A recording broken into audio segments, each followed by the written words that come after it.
안녕하십니까, 이태현입니다. 어머나, 금우거리가 이렇게까지 한산할 줄은 몰랐어요. 온통 임대중 간판뿐이고 사람 그림자 하나 보이지 않네요. 정말 무서울 정도예요. 보이시죠? 여기가 지방도시의 아파트입니다. 이 한 동에 불이 켜져 있는 집이 몇 개나 되나요? 거의 없어요. 불이 꺼져 있는 집들은 대부분 사람이 살지 않거나 외지에 나가서 일하러 간 경우예요. 정말 너무나도 썰렁하네요.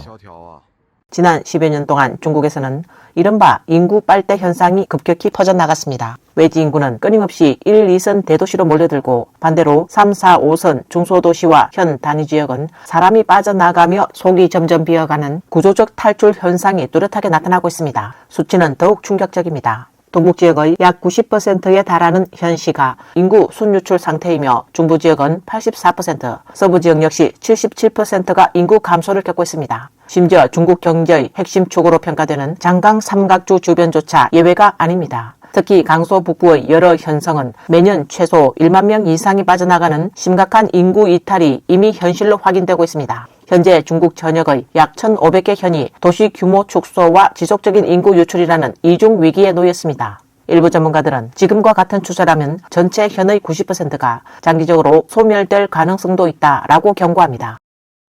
도시 구조에 큰 변화가 일어나고 있습니다. 앞으로 국내 90%의 현 도시, 즉 지방 도시가 전면적으로 사라질 것이라는 전망도 나오고 있는데요. 과연 그 이유는 무엇일까요?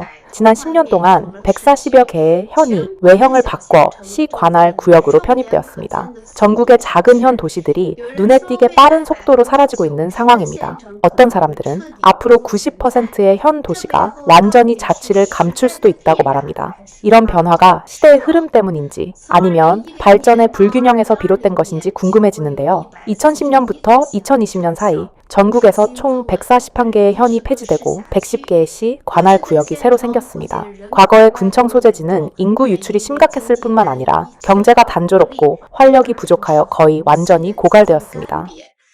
블로그는 중국 정부의 분류 기준에 따르면 전국의 현들은 5가지 유형으로 나뉩니다. 이 가운데 대도시 인근에 위치한 일부 현은 그나마 살아남을 가능성이 있지만 나머지 대부분은 그렇지 않다라고 분석했습니다. 현재 전체 현의 무려 85%가 인구 유출을 겪고 있으며 경제, 교육, 산업 기반이 모두 약화되는 악순환 속에 놓여 있습니다. 그렇다면 이 지역들의 미래는 어디로 향할까요? 전문가들은 아마도 시대의 거대한 흐름 속에서 조용히 사라질 가능성이 높다라고 냉정하게 말합니다. 여기는 마치 시리아를 떠올리게 하는 한 작은 현 도시입니다. 그날 저는 우연히 추억이 가득했던 옛거리를 걷게 되었고 그 순간 마치 시리아 전쟁터에 들어선 듯한 착각이 들었습니다. 시대의 수레바퀴는 멈추지 않고 굴러가며 이 작은 도시도 결국 철거의 운명을 맞이하게 되었습니다. 철거 기계의 굉음은 과거의 평온함을 산산이 깨뜨렸고 익숙했던 거리와 집들은 점차 먼지 속으로 사라져갔습니다. 추억이 깃들었던 그 모든 장소들이 이제는 폐허가 되어버렸습니다. 많은 분들이 아쉬움 가득한 마음으로 그 폐허 앞에 서서 과거의 흔적을 되짚어 보셨습니다. 하지만 철거는 끝이 아니라 새로운 시작이기도 합니다. 비록 그때의 따뜻한 생활의 흔적은 잠시 사라졌지만 언젠가 새로운 모습으로 다시 피어날 것입니다. 티베트에는 세계에서 해발 고도가 가장 높은 현으로 알려진 지역이 있습니다. 그곳의 이름은 쌍호현으로 강당 무인구 한가운데 위치해 있으며 해발은 4,900m가 넘습니다. 지금 저는 이 현성 쌍호현에 와 있습니다. 1976년 이전까지만 해도 이곳은 사람이 거의 오지 않는 무인 지역이었습니다. 1976년에 무인 지역을 개발하기 위해 이곳에 쌍호 사무소가 설치되었고 2012년에야 정식으로 현으로 지정되었습니다. 지금 저는 쌍호현 시내 거리를 걷고 있는데요. 사람도 거의 없고 상점들도 대부분 문을 닫은 상태입니다. 그 이유는 2018년부터 이 지역에서 집단 이주가 시작되었기 때문입니다. 쌍호에서 이주한 사람들은 주로 어디로 갔나요? 라싸로요. 라싸 외에 또 어디로 갔을까요? 산남으로 간 걸로 알고 있어요. 아, 그렇군요. 조용한 침체 속에서 이 작은 현의 미래는 과연 어디에 있는 걸까요? 저는 국경절 연휴 때 차를 몰고 고향인 내몽골의 한 현에 잠시 다녀왔습니다. 한 바퀴 돌아봤는데 사람이라고는 거의 보이지 않았고 간간이 몇 명만 있었을 뿐입니다. 거리에는 특히 한때 번화했던 옛 상업거리는 이제 완전히 쇠락해버려 마치 유령의 집처럼 느껴졌습니다. 드문드문 몇몇 노동자들만이 그곳에 머물고 있었고 가을바람이 스쳐 지나가며 나무잎에 사르르 떨어지는 그 소리마저 참으로 쓸쓸하게 들렸습니다.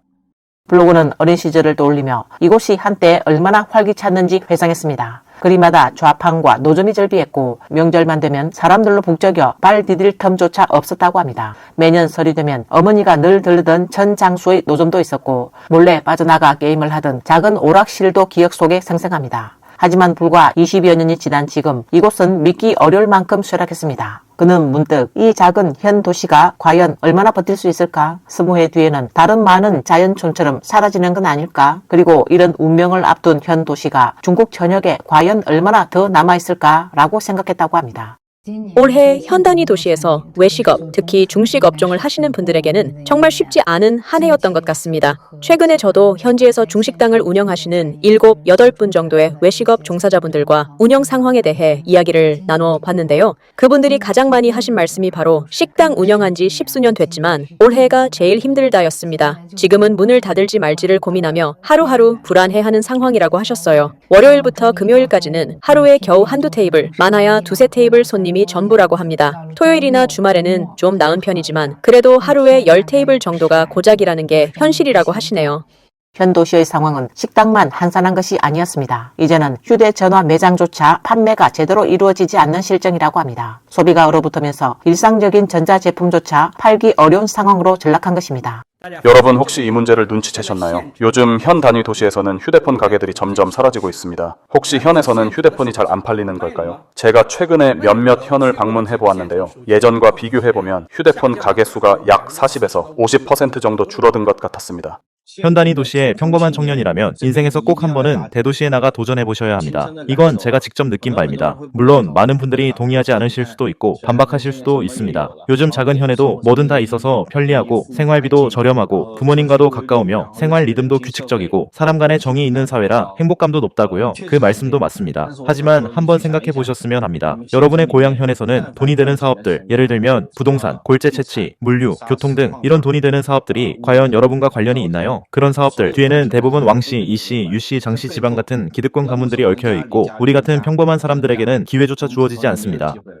왜 사람들은 굳이 대도시로 향하는 것일까요? 많은 이들은 대도시는 지출이 많고 삶은 고되고 외롭고 의지할 사람도 없다고 말합니다. 하지만 블로그는 대도시에서 버티는 힘은 오직 자신의 능력 하나이며 불필요한 인맥이나 인간관계를 크게 고려할 필요가 없다고 말합니다. 반대로 작은 현 도시에 남아있는 친구들 가운데는 능력이 뛰어난 사람이 적지 않지만 배경이 없다는 이유로 기회가 거의 주어지지 않고 지역 자원은 이미 위쪽에서 독점된 상태라고 합니다. 그래서 그는 현 도시의 평범한 청년일수록 더더욱 밖으로 나가야 한다. 대도시에 나가 도전해 봐야 한다라고 강조합니다. 그렇지 않으면 인생의 깊은 후회가 남을 수 있다는 것입니다. 그렇다면 대도시에서 버티기 힘들어졌을 때 고향의 작은 도시로 돌아가 다시 시작할 수 있을까요? 블로그는 절대 고향으로 돌아가면 안 된다. 차라리 대도시의 좁은 월세방에서 쓰러지는 게 낫지 고향의 편안한 2칸짜리 아파트로 돌아가서는 안 된다라고 단호하게 말합니다. 그만큼 작은 도시의 기회는 이미 사라졌고 미래를 개척하려면 치열한 경쟁 속에서도 앞으로 나아가야 한다는 그의 절박한 현실 인식이 담겨 있습니다. 요즘 몇 년간 경제 상황이 좋지 않다 보니 친구들 사이에서 가장 자주 나오는 화제는 대도시는 너무 힘들어 고향 작은 현 도시로 돌아가서 지낼까봐 라는 이야기입니다. 명절에 집에 돌아갈 때마다 느끼게 되는 건 그 작은 현에 남아있는 사람들은 지하철도 없고 스타벅스도 없지만 삶이 전혀 부족하지 않다는 점이에요. 고급차를 타고 160평이 넘는 넓은 집에 살고 있고 옷차림이나 소비 수준도 대도시 사람들에게 전혀 뒤처지지 않습니다. 이렇게 보면 현으로 돌아가는 선택이 의외로 괜찮은 선택처럼 느껴지기도 합니다. 블로그는 대도시에서 버티기 힘들다고 해서 절대로 쉽게 고향의 작은 현 도시로 돌아가면 안 된다고 경고합니다. 왜냐하면 우리가 떠올리는 그 평온하고 느긋한 작은 도시라는 이미지는 사실상 환상에 가깝기 때문입니다. 중국의 작은 현 도시 가운데 무려 80% 이상은 겉으로 보이는 것만큼 편안하지도 살기도 좋지 않습니다. 그 안정적인 분위기는 사실 몇몇 특정한 계층이 만들어낸 착시일 뿐입니다. 첫 번째 부류는 완전한 체제 내에 속한 사람들입니다. 교육, 의료, 행정 등 공공 부분에서 근무하는 이들로 모두 정규 편제 안에 포함된 인력들입니다. 작은 현 도시 하나만 보더라도 이런 편제 인원만 수천 명에서 많게는 만여 명에 이르는 경우도 적지 않습니다. 이들은 흔히 말하는 철밥통을 쥐고 있어 수입이 안정적이고 업무 강도도 높지 않으며 생활에도 큰 부담이 없습니다. 월급이 3만 위안이라면 2만 위안을 써도 전혀 어려움이 없을 정도입니다. 이들이 바로 현 도시의 주요 소비층으로 이들의 소비력이 합쳐지면 마치 지역 경제가 활발한 것처럼 보이는 고급 소비의 착시 효과가 만들어집니다. 또 하나의 계층은 정부 공사를 통해 돈을 벌어온 지역의 관계형 사업가들입니다. 작은 현 도시의 인간관계는 복잡하게 얽혀 있어 도로공사, 조경 녹화사업, 환경 프로젝트, 건물 신축 등 어떤 사업이든 대부분 특정 인맥이 있는 집단이 싹쓸이하는 구조가 되어왔습니다. 이들은 공사 하나만 맡아도 적게는 수십만 위안, 많게는 수천만 위안을 벌어들이며 현지에서 넉넉하고 여유로운 생활을 누립니다. 그러나 문제는 일반 주민에게는 이 거대한 이 구조에서 몫이 거의 돌아오지 않는다는 점입니다. 소수의 관계형 집단만 배를 채우고 대부분의 시민은 기회조차 얻기 어려운 현실이 이어지고 있습니다. 이 블로그는 막 졸업한 대학생으로 더 많은 기회를 찾기 위해 항주로 올라와 일을 시작한 청년입니다. 배경도 없고 학력도 높지 않으며 수입도 낮은 대학생이 왜 그렇게 힘들어도 꼭 대도시에 남아있으려 하는 걸까요? 며칠 전에 제 월급 명세서를 보여드렸더니 이런 댓글이 달렸습니다. 가족들도 항상 전화로 말하세요. 대도시는 집값이 너무 비싸서 너 같은 배경 없는 대학생은 평생 일해도 집 한 채 못 산다. 고향으로 돌아가서 안정적인 일자리 찾는 게 훨씬 낫지 않겠니? 거긴 월세도 안 들고 생활비도 낮잖아. 그분들이 저를 걱정해서 그러는 거라는 걸 알지만 저는 늘 거절하게 돼요. 그건 제가 반항심이 있거나 철이 없어서가 아니라 대도시는 더 공평하고 포용력이 있기 때문입니다.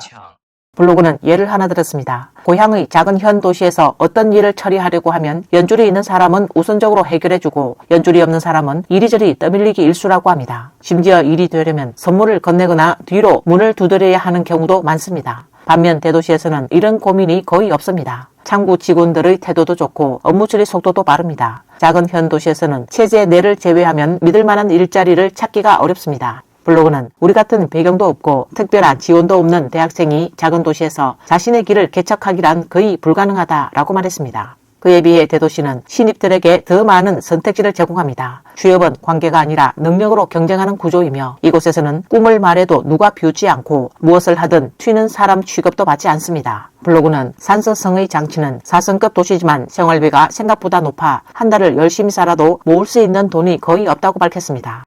보통 사람이 장치에서 살아가면 어쩔 수 없이 받아들여야 하는 세 가지 현실이 있습니다. 첫째, 장치는 생활은 한가롭지만 보통 사람 입장에서는 평균 월급이 고작 3,000에서 4,000 위안 수준입니다. 조금 괜찮은 기업이나 기술직이라면 5,000에서 6,000 위안까지는 받을 수 있지만 그 이상을 바라보기는 정말 어렵다는 느낌입니다. 둘째, 장치의 현재 평균 주택 가격은 평당 7,000에서 8,000 위안 정도인데요. 대도시에는 미치지 못하더라도 보통 사람에게는 여전히 감당하기 어려운 수준입니다. 그래서 장치에서 집을 장만한다는 것도 정말 어려운 일이라고 생각됩니다. 블로그는 장치의 생활비가 결코 저렴하지 않다며 친구들과 가볍게 한 끼만 먹어도 1인당 80에서 90위안이 들고 여기에 매달 통신비, 가스비, 수도, 전기 요금까지 합치면 월급은 손에 쥐기도 전에 순식간에 사라져 거의 저축을 할 수 없다고 말했습니다. 더 답답한 점은 장치에서는 제대로 된 일자리를 찾기가 매우 어렵다는 것입니다. 상담 업무나 영업직을 제외하면 대부분이 단순 육체 노동뿐이라고 합니다. 그의 친구 중 한 명은 프로그래머로 일하며 월 5,000 위안을 벌고 있지만 먹고 자는 기본 생활비를 제외하고 나면 남는 돈이 거의 없다고 말합니다.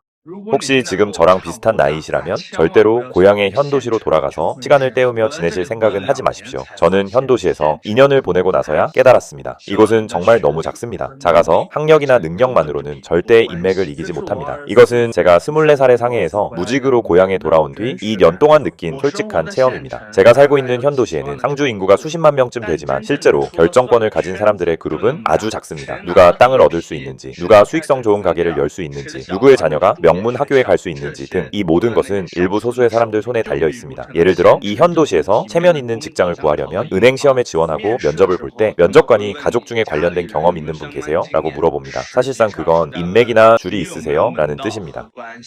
블로그는 소도시에서 월급 5,000 위안이면 이미 고연봉에 속하고 일반 노동자들은 대부분 3,000 위안 정도밖에 받지 못한다고 밝혔습니다. 만약 현지에서 장업해 작은 가게를 연다고 해도 그저 가족 생계를 겨우 유지하는 수준일 뿐이며 심지어 영업허가증을 발급받는 일조차도 아는 사람의 도움이 없으면 제대로 진행하기 어렵다고 지적했습니다. 예전에는 큰 도시에 가서 발전할 수 있는 사람이 대단하다고 생각했지만 지금에 와서야 깨달았습니다. 작은 지역에서 살아가는 사람이야말로 진정한 승자입니다.